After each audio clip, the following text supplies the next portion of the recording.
Stories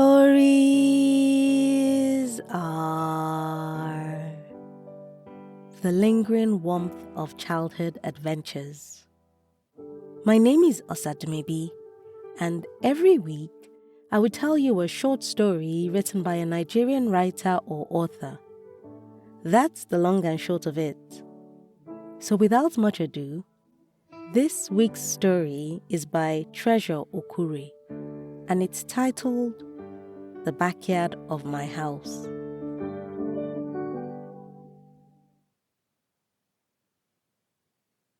Here in the backyard of my house is where some of my most memorable childhood experiences took place.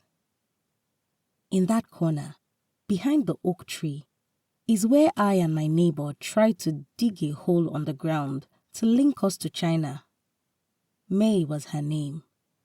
A tall, nymph-footed assemblage, who upon first impression reminded one of a ghost, or a lone slice of grass billowing feverishly against the wind. A misleading thought, perhaps, for despite all apparitions of fragility present in her reedy frame and sad, glassy eyes, May could climb trees effortlessly, grab insects with her bare hands, and cuss at the boys who bullied her for being Chinese, and me, well, for being annoying. As a matter of fact, I only saw her cry once. On that occasion, which has prompted this tale, I had breezed through my homework to go out and play with her, much to my mother's disapproval.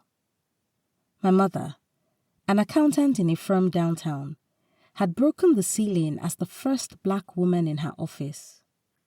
She was an achiever, a self-made woman, who was big on the idea of wanting the best for her children. Her concept of success in life rested heavily on my ability to utilize my time efficiently through reading, writing, winning spelling bee competitions, and pretty much caring about all the things she cared about. But I couldn't care less. I was barely 9, and all I wanted to do was draw pretty stick figures and dissect caterpillars with May. Talk about infant family disappointment. Upon reaching our headquarters, my excitement mellowed into mild concern when I found May with her hands between her thighs, quivering with tears. It was a confusing sight, one which left me at a loss of what to say or do. In retrospect, I guess not much has changed in that regard. I still don't know how to respond to excessive displays of emotions. It's not coded with my personality traits. Impatience is, however. So after a few moments of hearing her sniff and exhale like a sad dog, only to break down in tears all over again, I jabbed her in the rib. "Why are you leaking?" I deadpanned, hoping she could read past my surface annoyance to the worry brewing down there somewhere. May shot me a nasty look, but the intimidation failed to hit its mark, and rather drew a mischievous smile to my face. I was born stubborn to the tips of my toes, and she knew as much. Because after a few minutes of jabbing and poking at her, she caved, sighing softly, and then her whole being seemed to deflate like a popped balloon. "I miss Nana," she finally said. "I want to see her so bad, so bad." May lived with a single mother who worked 3 jobs to make ends meet, and was always too tired to listen to her talk about all the wonders in her 9-year-old head. She had an older sister who was bearable on most days, but had been undergoing a phase for some time in which she used bad language, banged doors, and listened to music which could make babies cry. It appeared that her grandmother was the only reliable figure in her life. Nana, as she fondly called her, was a small lady whose softness, stories, and steamed dumplings had cemented her place as number one in May's heart. She lived in Shanghai, and you should have seen May speak about her with much tenderness, as though she were the last good thing in the world, and she would do everything within her power to protect her. It was a bond I was quite envious of. My own grandmother only gave me chores to do. But seeing May cry her lungs out was too much for me to bear.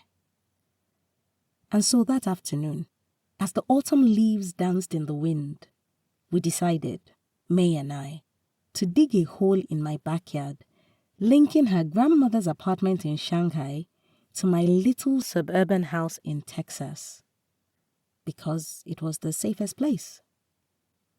I wish I could say I didn't know any better, but I did.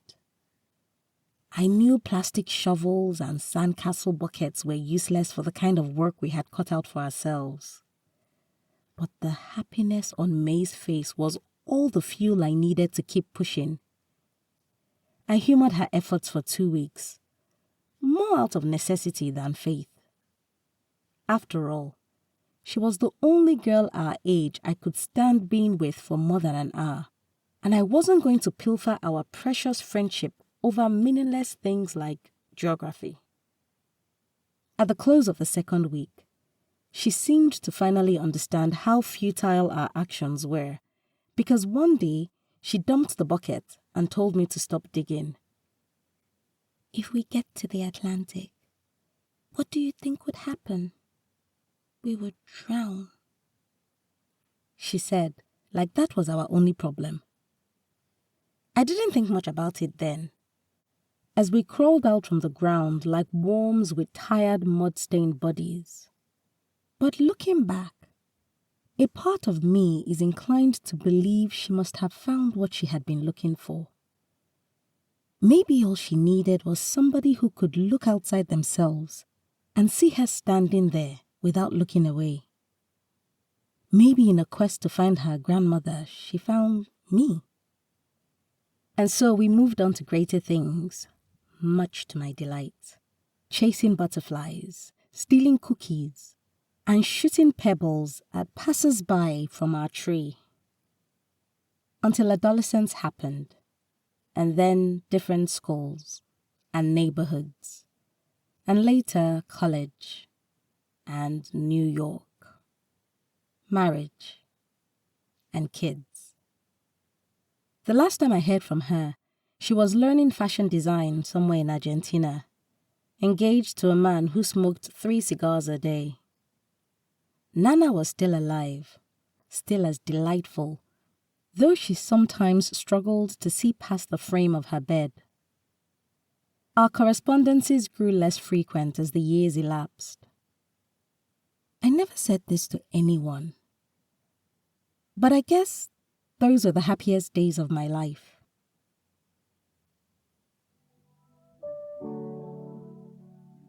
Treasure Okure is a writer whose work spans fiction and creative non-fiction tales, which explore the coming-of-age experience. In her blog, The 20-something Newsletter, which is read by over 5,000 people, she offers valuable insights on topics that resonate with a younger demographic. You can read more of her work on Medium at Treasure Okure and connect with her on Instagram at Tresien. Details and links will be in the episode description.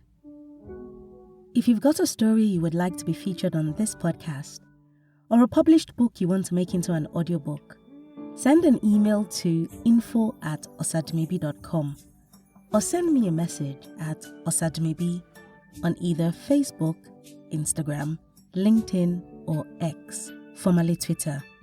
I look forward to collaborating with you. And if you've enjoyed this week's episode, please subscribe, leave a review, and tell someone, everyone, that stories are a good escape for a few minutes each week.